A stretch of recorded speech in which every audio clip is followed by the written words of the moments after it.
नमस्कार। मेरा नाम भाऊ तोरसेकर। आप देख रहे हैं प्रतिवाद। दोस्तों, कुछ बातें ऐसी होती है, कुछ खबरें ऐसी होती है वो सामने होती है, लेकिन हम देख नहीं पाते, हम समझ नहीं पाते, उसके परिणाम समझ नहीं पाते। एक खबर जो होती है वो हमारे सामने तो होती है, लेकिन उसके दूरगामी परिणाम हम समझ नहीं पाते। आपको मालूम है, बंगाल में जो चुनाव चल रहा है, इसमें ममता दीदी बौखलाई हुई है, क्योंकि उनको अपना अपयश, पराभव, हार दिखाई दे रही है। और जब ऐसा होता है तो इंसान के बर्ताव में बड़ा बदलाव आता है। और जो उनको उनके साथ खेल कर रहे हैं, पिछले 5 साल पहले आपको याद होगा, जब अमित शाह जोर शोर में बंगाल में चुनाव का प्रचार कर रहे थे और 200 पार 200 पार बोल रहे थे, तब ममता दीदी ने एक खेल किया था। उन्होंने झूठा मूठा एक्सीडेंट दिखाकर पूरे चुनाव में प्रचार के लिए ममता दीदी इधर उधर घूमती रही, लेकिन व्हील चेयर पर बैठी रही। उन्होंने उनसे निकलकर बीजेपी के साथ गए हुए शुभेंदु अधिकारी के खिलाफ उनके गढ़ में यानी नंदीग्राम में चुनाव लड़ने का फैसला किया था। और नंदीग्राम में शुभेंदु अधिकारी को हराने का इतना आत्मविश्वास ममता में था कि उन्होंने तय किया था वो सिर्फ नंदीग्राम से चुनाव लड़ेगी। उनका जो खुद का गढ़ है कोलकाता में भवानीपुर, वहां से चुनाव के लिए उन्होंने पर्चा तक नहीं भरा था। कॉन्फिडेंस था ममता में कि मैं नंदीग्राम में शुभेंदु अधिकारी को हराऊंगी, उसके नाक में दम लाऊंगी। और हुआ। लेकिन जब पर्चा भरने गई, तभी से नाटक शुरू हो गया। और ममता दीदी ने पहले ही बोल दिया था 5 साल पहले बंगाल के चुनाव में, खेला होवे, यानी मैं कुछ बड़ा गेम करने वाली हूं। और वो गेम उन्होंने नंदीग्राम में पर्चा भरते हुए किया था। वहां पर्चा भरने के बाद नीचे उतर गई, उधर जहां कहीं ऑफिस में गई थी, वहां से अपनी कार में बैठते हुए अपने ही कार का दरवाजा अपने ही पैरों पर लगाकर उन्होंने एक्सीडेंट करवा दिया। वो एक्सीडेंट कितना था किसको पता नहीं, लेकिन उसके बाद पूरा चुनाव 1 डेढ़ महीना ममता दीदी प्लास्टर में पैर और खुद को व्हील चेयर पर बिठाकर घूम रही थी पूरा बंगाल। स्टेज पर भी उनके लिए एक ढलान बनाई जाती थी और व्हील चेयर से ममता दीदी स्टेज पर आती थी। जिस दिन चुनाव के नतीजे आ गए, मतगणना हो गई, उस दिन ममता दीदी व्हील चेयर से उठ गई। तो खेला होवे का मतलब क्या था? मैं नाटक करूंगी, मैं सिंपथी जनरेट करने के लिए, सहानुभूति जनरेट करने के लिए, पीड़िता दिखाने के लिए नाटक करूंगी। यही ममता दीदी के खेला होवे शब्द का मतलब था। और उन्होंने करके दिखाया।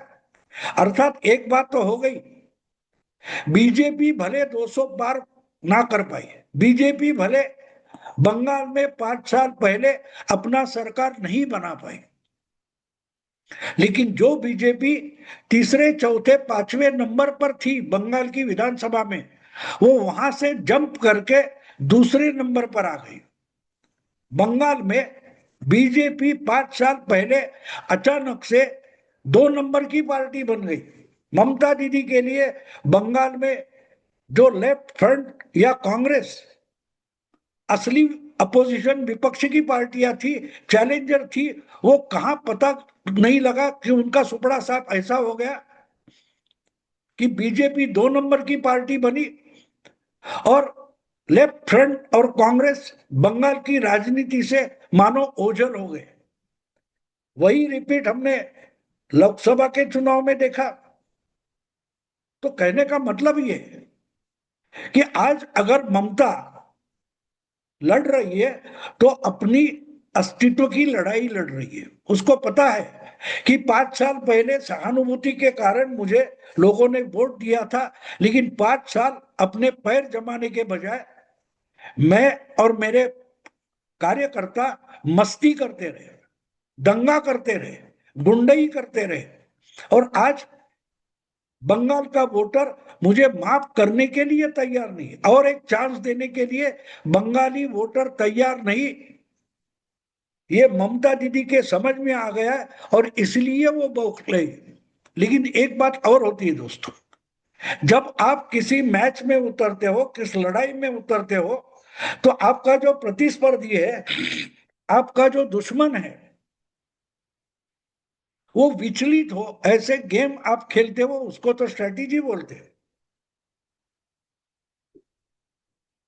आज अगर बंगाल में बीजेपी और अमित शाह कोई रणनीति खेल रहे हैं, तो उनकी रणनीति बिल्कुल सिंपल है, देखने वाले को दिखाई देती है कि एग्रेशन नहीं।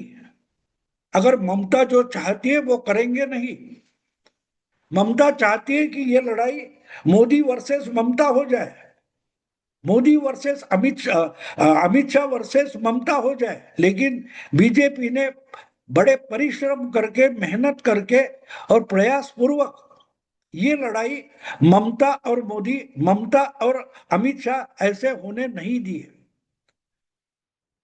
पब्लिकली दिल्ली का या बंगाल के बाहर का कोई भी बीजेपी नेता बंगाल में जाकर कोई बयान नहीं देता।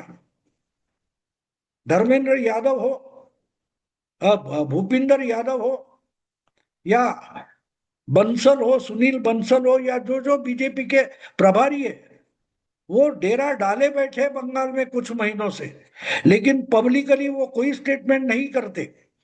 कोई चैनल वाला उनका इंटरव्यू लेने जाता है तो इंटरव्यू देते नहीं। नहीं, लोकल बंगाल का कोई नेता होगा, छोटा हो बड़ा हो, जो भी बंगाल का नेता हो, बंगाली भाषा में बयान दे सकता है, उसको आगे कर लेते, क्योंकि उनको ममता की जो स्ट्रेटेजी है, ममता की जो रणनीति है, उससे नहीं लड़ना है, बल्कि ममता को अपनी रणनीति पर लड़ाना, मजबूर करना है। और इसलिए जो गेम पर्दे के पीछे रहकर बीजेपी खेल सकती है, वो बहुत बढ़िया खेल रही है। और इसलिए जो मैंने इस वीडियो का हेडिंग दिया है, शीर्षक दिया है कि बंगाल में क्या चल रहा है, टीएमसी वेंटिलेटर पर है। वो वेंटिलेटर आप जानते हो, आपने कोरोना देखा है, जिनको जिनको कोरोना की बाधा हुई थी, उनकी बीमारी सांस की थी, सांस अटक जाती थी, ऑक्सीजन पर रखना पड़ता था लोगों को। और वेंटिलेटर का मतलब साफ था, आपकी सांस में जब दुविधा हो जाती है तो आपको ऑक्सीजन देना पड़ता है, ऑक्सीजन सिलेंडर लगाना पड़ता है। और वेंटिलेटर का मतलब उस बेड पर, बेड से जुड़ा हुआ ऑक्सीजन का सिलेंडर होता है, जो आपको ज्यादा आसानी से आपकी शारीरिक जरूरत के लिए जो ऑक्सीजन चाहिए वो सप्लाई करता रहता है। तो वेंटिलेटर पर होना और ऑक्सीजन सिलेंडर ना होना, उसका मतलब आप समझ सकते हो।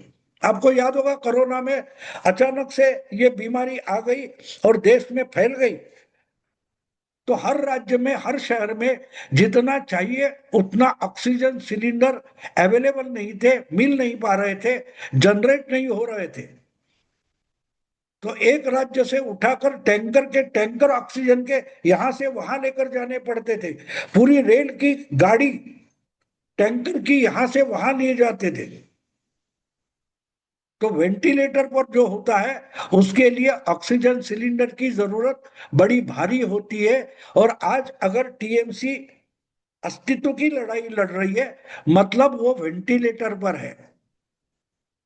और वेंटिलेटर पर लेटा हुआ जो रुग्ण होता है, बीमार इंसान होता है, उसके लिए ऑक्सीजन की जरूरत ज्यादा होती है।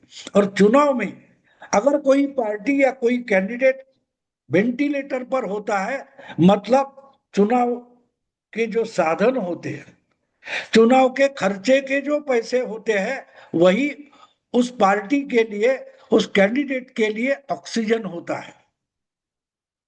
और जहां वो ऑक्सीजन जमा किया जाता है, संभाल के रखा जाता है, उसको ही ऑक्सीजन सिलेंडर बोला जाता है। तो चुनाव के लिए जो पैसा हर पार्टी, हर कैंडिडेट अलग से जमा करके रखता है, वो उसके लिए चुनाव के समय का ऑक्सीजन सिलेंडर होता है। आपको याद होगा कुछ 1-1.5 महीने पहले अचानक से ईडी ने कोलकाता के प्रदीप या प्रतीक जैन नाम के आईपैक के जो डायरेक्टर है, उनके घर पर छापा मारा था। और वो छापा जब चल रहा था तो बंगाल की टीएमसी की मुख्यमंत्री ममता दीदी अपने डीआईजी, डीजीपी और कोलकाता के पुलिस कमिश्नर को लेके प्रतीक जैन के घर पहुंची थी और वहां से कुछ फाइलें उठाकर लौटी थी। उसके विजुअल भी अवेलेबल है, फोटो भी अवेलेबल है। और ये मामला सुप्रीम कोर्ट तक पहुंचा है। उसमें जांच एजेंसी के काम में हस्तक्षेप करने के लिए ममता दीदी पर क्रिमिनल केस चल रही है, सुप्रीम कोर्ट में भी चल रही है। तो एक प्राइवेट कंपनी आईपैक नाम की कंपनी, जिस कंपनी पर ईडी का छापा चल रहा है, वहां चीफ मिनिस्टर को पुलिस लेकर पहुंचने की क्या जरूरत थी? तो जरूरत इसलिए थी कि आईपैक टीएमसी और ममता दीदी के चुनाव के लिए ऑक्सीजन सिलेंडर है। पिछले कई सालों से बंगाल की सरकार चलाते हुए जो पैसा ममता दीदी ने टीएमसी के लिए, अपने राजनीति के लिए इकट्ठा किया है, वो ममता दीदी के लिए चुनाव के समय में ऑक्सीजन सिलेंडर होता है।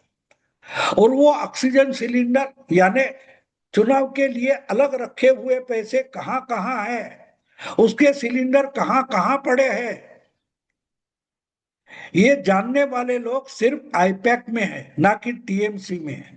टीएमसी पार्टी का संगठन है और आईपैक ममता दीदी के ऑक्सीजन सिलेंडर का भंडार है। अलग अलग सरकारी निर्णयों से जो पैसा इकट्ठा किया गया है, गलत रास्तों से इकट्ठा किया गया पैसा, जो 2 नंबर का पैसा है, वो अलग से इकट्ठा करके रखने की एक तिजोरी, एक भंडार, एक सिलेंडर का भंडार करके ममता ने आईपैक का इस्तेमाल किया है। आईपैक के जो कर्मचारी है, अधिकारी है, डायरेक्टर है, वो सब ममता दीदी के सरकार के गैर कानूनी पैसे की व्यवस्था रखने वाली व्यवस्था थी और उस पर ही छापा मारा गया था। और चुनाव आते आते, वोटिंग नजदीक आते आते, उनके ही कंपनी का, आईपैक का डायरेक्टर विनेश चंडेल को दिल्ली में उठाकर कस्टडी में डाला गया। 3-4 दिन हो गए मैं वीडियो बना रहा हूं, उसके पहले विनेश चंडेल को ईडी ने पकड़ा है और कोर्ट में हाजिर करके उसके लिए 10 दिन का जो रिमांड है या कस्टडी है वो ली गई है। अगर विनेश चंडेल उस कंपनी का डायरेक्टर है तो उसको मालूम है कि टीएमसी के लिए चुनाव का ऑक्सीजन यानी पैसा, उसके सिलेंडर कहां कहां रखे गए, वो कहां से डिस्ट्रीब्यूट होने वाले हैं, वो जानकारी जिसके पास है वो कोई फाइल नहीं है, वो विनेश चंडेल के दिमाग की फाइल है। और उसको ही मोटा भाई अमित शाह ने ईडी का इस्तेमाल करके कस्टडी में बंद किया है, सलाखों के पीछे डाला है। तो आप समझते हो, अगर समझ सकते हो कि चुनाव के टाइम में पैसा जो आने वाला है वो आखिरी हफ्ते में आता है, जहां 23 अप्रैल को वोटिंग होनी है, उसका पैसा 15-16 अप्रैल के बाद हर चुनाव क्षेत्र में पहुंचाया जाता है। 29 तारीख का जो वोटिंग है उसके लिए खर्चे का जो पैसा है वो 24-25 तारीख के बाद निकलेगा और पहुंचेगा। अगर गोडाउन से निकला ही नहीं तो पहुंचेगा कैसे, और गोडाउन से निकलेगा भी कैसे? अगर गोडाउन कीपर जो है, वहां का रखवालदार जो है, उसी को अगर ईडी उठाकर ले गई है और कस्टडी में डाला है, तो टीएमसी वेंटिलेटर पर है, लेकिन उसके लिए जो ऑक्सीजन चाहिए पैसे का, खर्चे का, वो सिलेंडर पहुंचने मुश्किल हो गया। एक तरीके से विनेश चंडेल नाम के आईपैक के डायरेक्टर को ईडी ने उठाकर कस्टडी में डाल दिया है, और चुनाव का वोटिंग पूरा होने तक वो बाहर आने की संभावना नहीं है। तो अपने आप टीएमसी के सारे उम्मीदवार जो है, अलग अलग चुनाव क्षेत्र में है, वो वेंटिलेटर पर है, लेकिन उनके पास जो ऑक्सीजन का सिलेंडर पहुंचाना था उसकी मुश्किल हो गई है। सीधी बात कहे तो टीएमसी वेंटिलेटर पर है, और मोटा भाई ने टीएमसी के हर उम्मीदवार का ऑक्सीजन सिलेंडर सिलेंडर छीन लिया है। देखते हैं क्या होता है। 4 तारीख को पेशेंट जिंदा है या चल बसा, पता चलेगा। मैं अभी रुकता हूं। अगर वीडियो पसंद है तो लाइक कीजिए, शेयर कीजिए और प्रतिवाद को सब्सक्राइब कीजिए। नमस्कार।